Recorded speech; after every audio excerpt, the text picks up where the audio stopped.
Hi, as an update on my pepper plant, it suddenly is flowering like mad, as maybe you can see. It's just loaded with blooms, and what I've been doing is with a small artist paintbrush I've been trying to self-pollinate them, so I'm playing bee and hope it's going to work. I don't see any actual peppers yet, but the plant sure looks good. And now I want to show you my latest venture. I'm starting up a hydroponic unit, and I've been playing around with this for some time, and I've been watching a lot of videos and got a lot of help from some of the people that are doing this, and got it going finally. And I'd like to thank two fellas that gave me an awful lot of help, and one is JSax914 and the other is Sleestack's Rules. And thank you fellas, you sure helped me a lot in getting this thing going. What it is a 18-gallon Rubbermaid container, which I found was really probably a little too large, and the reason I made that wooden frame around it is because when I put water in it, the sides bulged out so badly I couldn't get the top on. And as you can see down here, it's still bulging out quite badly. So it's probably overkill for what I'm growing in here, and I think the first time I swap out my nutrients, I'm going to swap the bottom for a 14-gallon, which happens to fit the exact same top. So that's my plan anyway, and that way I'll also use less nutrients. But what I got growing in here, if I can zoom in a little bit and stay in focus, just basically seeds that I already had. I didn't buy anything particular for it. I just trying it out. This one here is red sales lettuce, and back there is some Italian parsley, and over here is two well, you can hardly see them, they're so small, of the black-seeded Simpson lettuce, and the next one over is Butter Crunch Bib lettuce, same there and same here. And then in the back, those back two are both basil.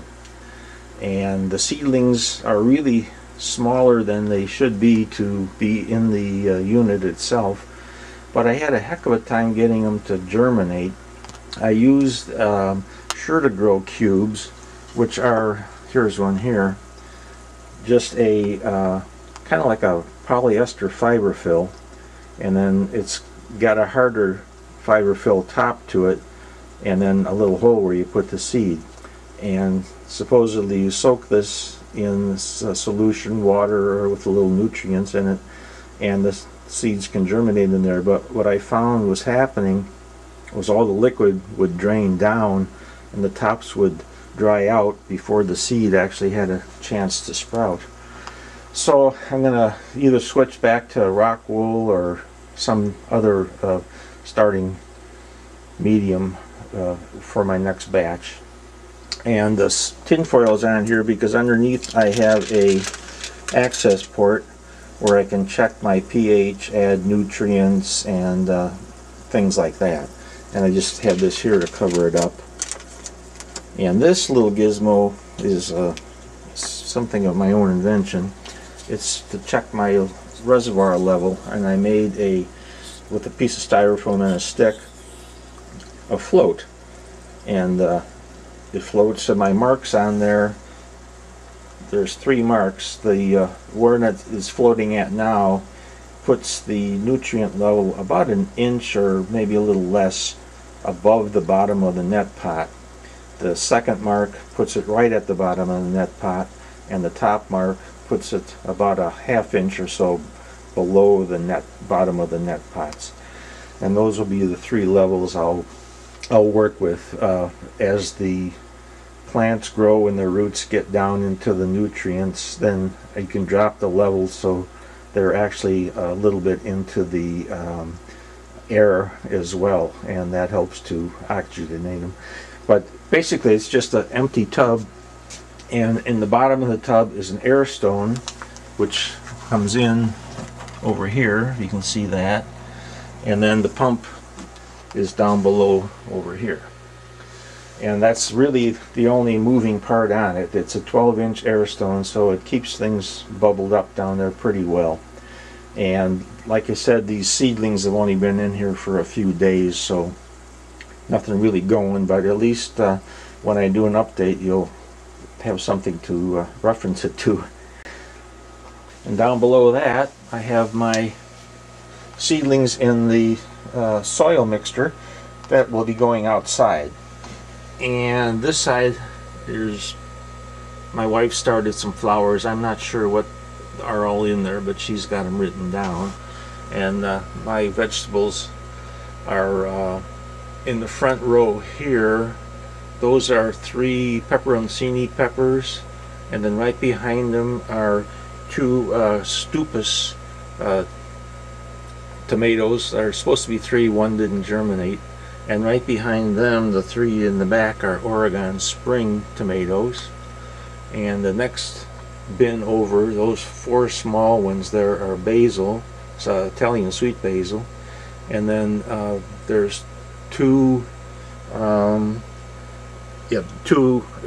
tomatoes in the second row are both black cherry that Dale Calder sent me. They're doing very well.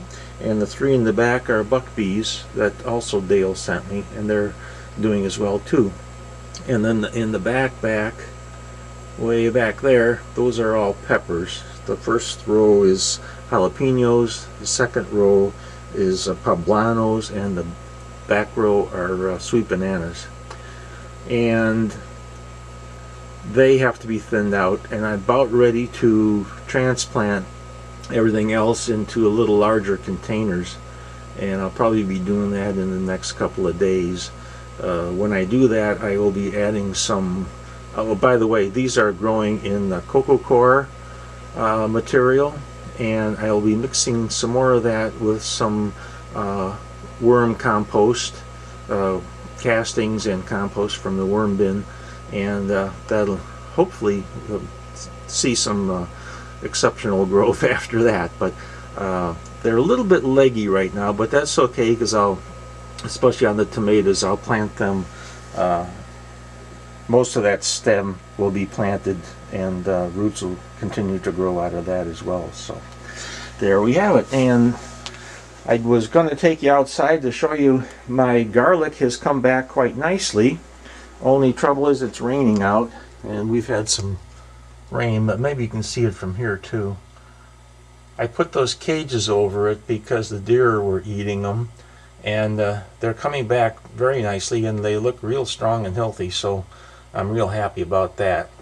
And tomorrow is going to be April 1st, and April is when we can start planting things out there.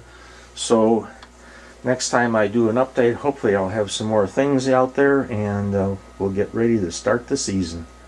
There's my update, and thank you for watching. I'll talk to you later and see you next time.